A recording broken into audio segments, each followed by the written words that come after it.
Enon ang sabong pagkaunggalang sa satuyang bagong pura paroko, Father Raymond Fajardo. Palakpakan sa mga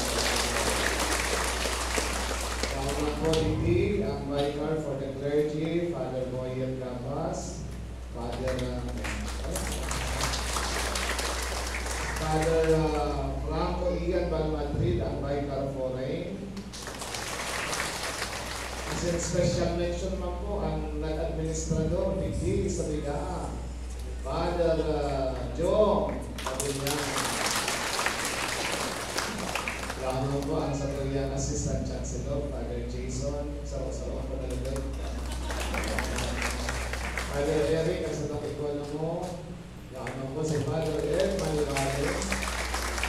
Kasi inali mo po sa Canada, si Father Fers. Okay, wala po naman sa Canada.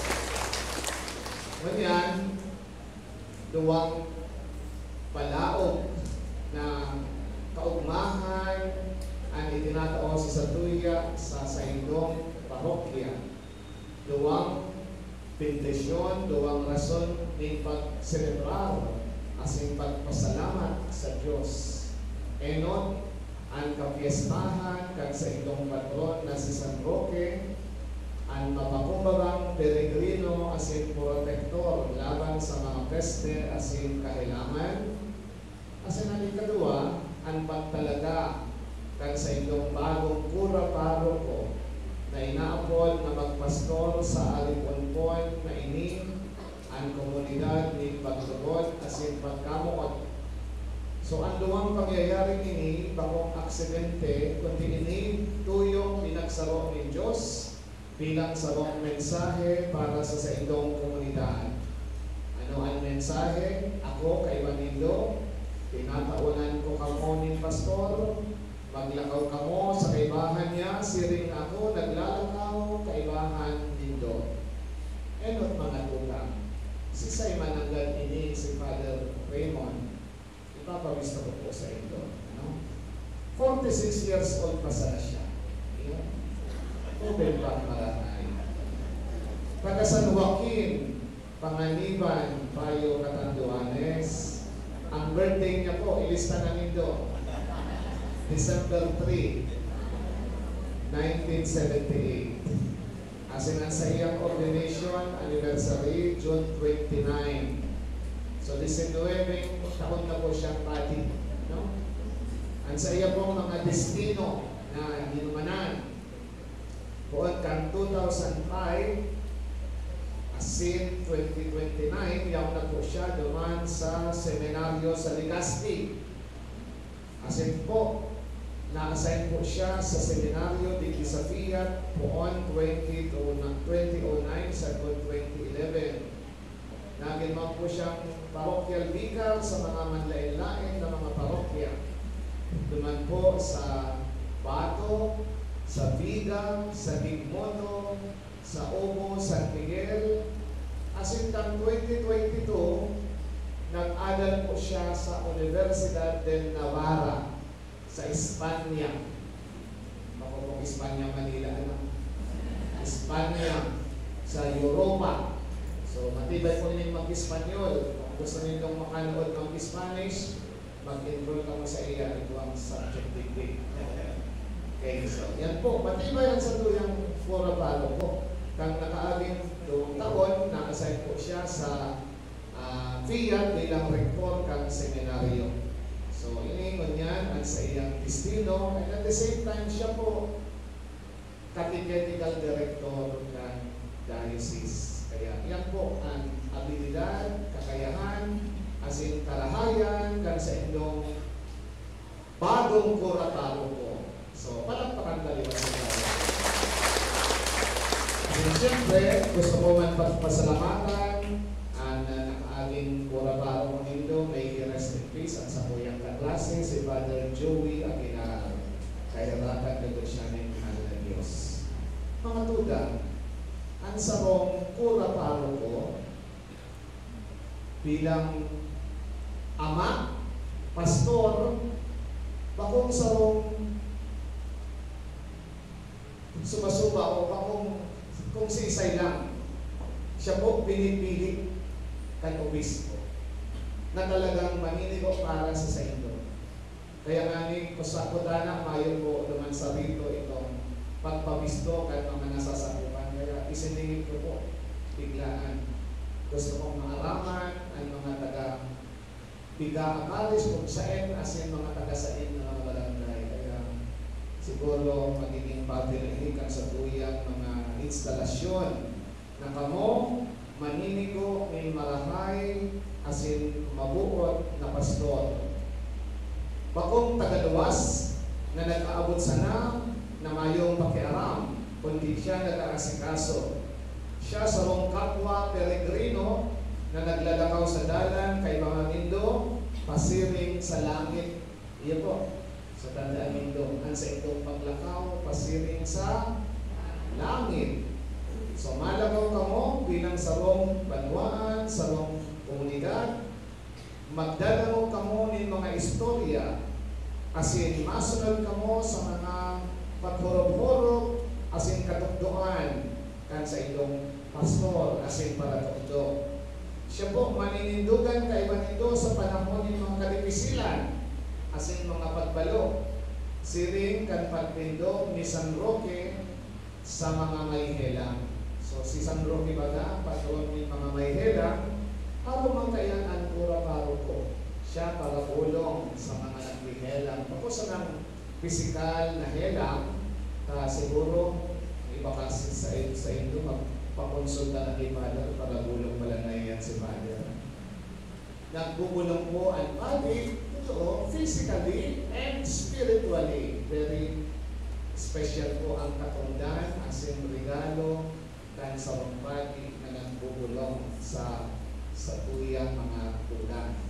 Dadalahon niya kamo sa altar kung saan si Kristo mismo ang nag-aataman kan banwaan tanganin kamo mabasok kan kakanon na bakong nakakabasok sa tulak kundi makakabasok sa inyong kalag.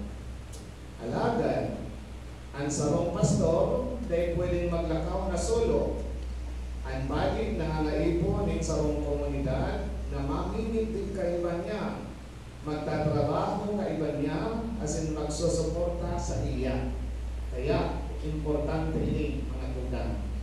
Sa kapiyastahan ni San Roque, ginigirong ta ang komunidad Kristiyano, dapat na maging lugar kamo na nagpapaumay. Hindi po sa bigaa, ang pagpaumay na iyan pwedeng po sabihon, pakipagpulian kan mga pamilya na nagkakabaranga, ulit sa daig pagkakasinarabutan, pag-angat sa mga pakikaglaban-laban sa kasalan. Ulit ang kasalan, yan nagkakaw sa ninghelang. Pag-angat sa mga podero, mga kapangyarihan, tumang sa mga nagpapapobre, kaya nagpapasakit sa mga tao. So, injustice. Itong mga nagpapasakit sa mga maralita o kaya mga dukha. So, kita po, kaipuhan magkasararo, panganing malabanan ang mga nagpapasakit kasi nagpapadimpisil sa satuyang komunidad. As nagpapakusog sa pagtukod sa mga jóvenes, lalo-lalo na sa mga jóvenes. Ang padig, mga tulang, instrumento sa nakad sa itong katulangan. As hindi po siya magiging epektibo kung mayo kamo. Kamo po ang magiging kusog, as in inspirasyon ni Father Raymond. Kung ang parokya, iisipon tang istruktura sana, o kaya kung ang parokya, simbahan sa namin mga padi, bako pong kumpleto ang satuyang pagkasabot. Ang parokya, kairibahan po dyan, mga binunyagan, kurang, joven, babae, lalaki, o ano pa man na kasarian, kamo po, nga kumpunin kan sarong parokya niyan. Mga parangasala, mga banal, mga maluya, mga makusog, katiripunan po ini ng sarong imperfectong komunidad. Sinasabi ko, imperfecto. Bako po kamong perfecto. Kamo may kanya-kanyang kalayahan, Sa rompipan na pag-aatamanan ninyo ang lambang saro, sa katikit na panahon, magkakaiwa kamo mga tugang ng mga aktibidades sa pangingenot ni Father Raymond. Tataunan kamo mga tugang ng kadakol ng mga trabaho sa bilang na ma-overwhelm kamo ang mga aktibidades kan sa tuyang parokya. Pero dahil po nito pag-isipon na kung anuman ang sa itong itatao, diretso tulos na magkakaiba kita ng balos kasi biyaya. Minsan, nagtatrabaho na kita para sa parokya, kita palugod sinagihela. Nagkakaiba na kita ng active involvement sa parokya, kita palugod si Mastiros sa satuyang katarahid. Samantalang ang sakuyang ngayang kakain na ilamang nagsisipa, iyo palugod ang mga yun ang hawong. Minsan araw kaya ang satuyang iisipon. Tandaan niya to ng mamatan kong mga tugang. Minsan si San Roque, naghelang siya, nagkaiba siya ng kanibisilan. Alagad, ang balaod ng mahal na Diyos, yaon sa iya. Maski po kami mga bali, may kailangan kami, dahil man po kami nagiging perfecto. Minsan, ang samuyang kalag, naghihilang man, kaya kaipuhan ang sa inyong suporta kasi pamigtig. Kaipuhan din po ang sa inyong puso kasi suporta. Kung kami po nagluluya, kung si Father Raymond nagluluya, tawanan po nindo ni bulik kasi pagirundong. Yan pa po nindo pag malapos sa Facebook. Taulayon nindo kung ano-ano makakataba. Kung igwa po ni Helang si Father Raymond, tawanan po nindo ni bulong. Baka ang bulong na iyan, bulong na magpapalalakan sa iyang hawak, kundi bulong na magpapagian sa iyang kasakitan. Amen? Amen. So yan po ang sakuyang mga pagirondo. Sa Daba ni Maria, Nuestra Señora de los Ángeles, ang sa tuyang mahal na ina. Sana maging angel kamo ni Father Raymond. Din ulit sa indong pag-ataman sa iya, maging angel man po siya sa ito. Sa Daba, kat sa tuyang mahal na ina. Sa mga tugang, nagpag inaako nito ang sa indong bagong pastor, sa irarong kan proteksyon ni ina, asin ni San Roque, maging bukas ang sa indong mga puso, ipamipit nito siya araw-araw, pagtrabaho ka mo ni sa ika, kaiba niya bilang sa mga pamilya, ni Kristo, asin lugod sa San Roque, asin mahal na ina, tahuban ka mo kan sa iyang banto, in magkamot, maging lugod na malahay na pastor, ang sa tuyang kura paroko, asin kamuman, maging sa rong ariponpon, sa rong pamilya, na namukot, bako sa nasapali, kundi lalong-lalo na kay Kristo. Mindulit sa pagkamuot nindo kay Kristo, mapapa-rarong nindo ang pagkamuot nindo sa indong kura paroko. Salamat po sa pag-ako nindo kay Father Raymond, asin palampakan po niya to ang sa tuyang